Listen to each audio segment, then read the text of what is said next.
2015 Nissan NV200 with the 2-liter 4-cylinder engine. These are sweet little work vans, and today we're going to be knocking out an oil change.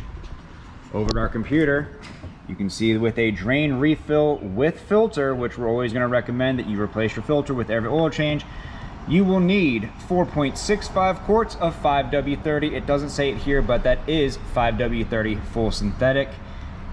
And for this oil change, we'll be using the CarQuest Romeo 85358 oil filter. Let's get to it. All right, and underneath our vehicle, right here is our drain plug. It is a 14mm, and right in front of the engine, right by the radiator, is our oil filter. Let's go ahead and start draining these out. Hopefully my tripod cooperates. First thing I think I'm going to try to do actually is see if I can't put a hand on this oil filter actually. It's kind of awkward, and they've got something really sharp up there that's hurt my hand. Alright, I got it broken loose. Just want to make sure that I could do that without any tools, so I'll have to go find them. Alright, go ahead and finish removing our oil filter.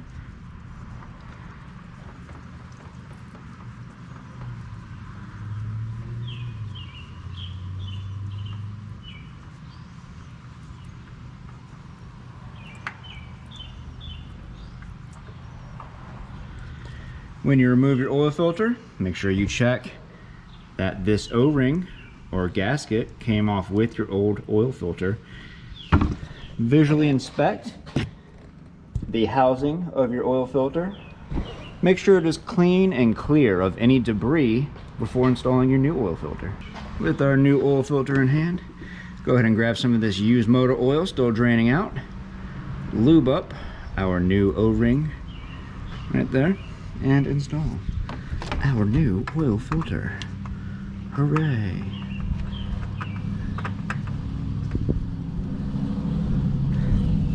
I know there's not much of a good spot to show you all this, so sorry. Not much I can do about it. They got it right in front of the engine, so.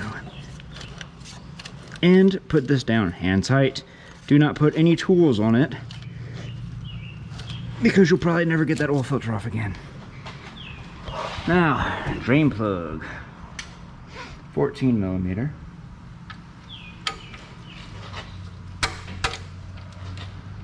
Go ahead and break it loose.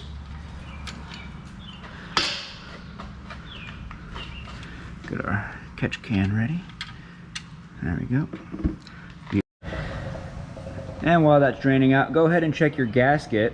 That's kind of, I think it's a part of the drain plug. I don't really want to mess with it. If it's cracked or damaged, or you doubt its integrity in any way, go ahead and replace your drain plug with a new gasket on there. If not, feel free to reuse it. And we're just going to let this finish draining out. We'll be right back. And with the oil finished draining, go ahead and put our drain plug down, hand tight, and then come back in here with our 14mm. Tighten it down until we have resistance, and then give it a good hit. That's it, nothing else. And last but not least, get yourself a can of brake clean. Come on up in here and spray down our drain plug and oil filter. The oil filter is kind of a tricky spot, but just do the best you can.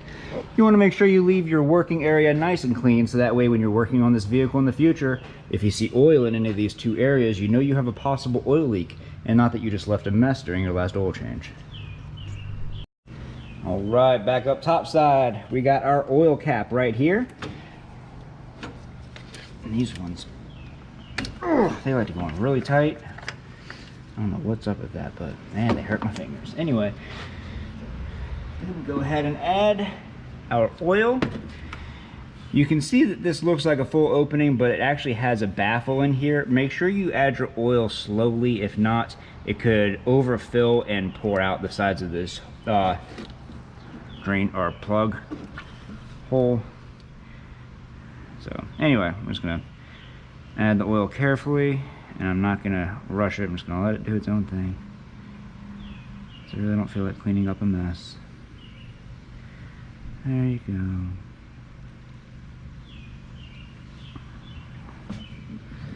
Luckily,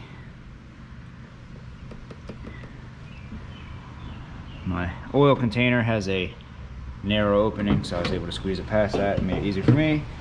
If you're not using a funnel though, just be careful. And when you're done adding your oil, go ahead and put that oil cap back down nice and tight. All right, and we've just performed the oil change. And as you can see, there's no wrench here. There is no option for this model for a oil life or a maintenance light that needs to be reset. Now that's just for this model. A lot of these will have a separate screen right here, and you can use this pad right here to cycle through it, and you twist it and it goes up and down and scrolls. This is the base model though. We do not have an oil life to reset, so make sure that you grab yourself a oil replacement sticker. You can get these in the oil aisle on pretty much any auto parts store or wherever you get your oil from. They should have something like this for you to track your mileage and the date that you changed your oil. But other than that, if this video helped you out and you'd like to see another one, check out that video next. Made that one just for you. And if this video helped you out, leave a like. Don't forget to subscribe. We'll see y'all next time.